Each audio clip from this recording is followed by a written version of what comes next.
ಕಬಿನಿ ನದಿ ದಕ್ಷಿಣ ಭಾರತದ ಪ್ರಮುಖ ಜಲಮಾರ್ಗಗಳಲ್ಲಿ ಒಂದಾಗಿದೆ. ಇದು ಕರ್ನಾಟಕ ಮತ್ತು ತಮಿಳುನಾಡು ರಾಜ್ಯಗಳ ಮೂಲಕ ಹರಿದು ನಂತರ ಕಾವೇರಿ ನದಿಯನ್ನು ಸೇರುತ್ತದೆ.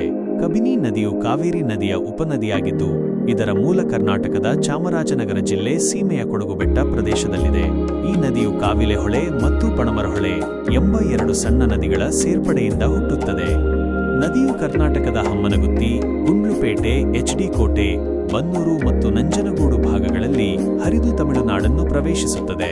ಮೈಸೂರಿನ ಬಳಿ ಇದು ಕಾವೇರಿ ನದಿಗೆ ಸೇರಿಕೊಳ್ಳುತ್ತದೆ. ಇದರ ಒಟ್ಟು ಉದ್ದ ಸುಮಾರು 240 ಕಿಲೋಮೀಟರ್ ಆಗಿದ್ದು, ಜಲಾನಯನ ಪ್ರದೇಶವು 7,000 ಚದರ ಕಿಲೋಮೀಟರ್ಗಳಷ್ಟು ವ್ಯಾಪಿಸಿದೆ. ಈ ನದಿಯ ಮೇಲಿರುವ ಪ್ರಮುಖ ಜಲಸಂಚಯ ಕೇಂದ್ರವೆಂದರೆ ಕಬಿನಿ ಅಣೆಕಟ್ಟು. ಇದು ಎಚ್.ಡಿ. ಕೋಟೆಯ ಸಮೀಪದಲ್ಲಿದೆ.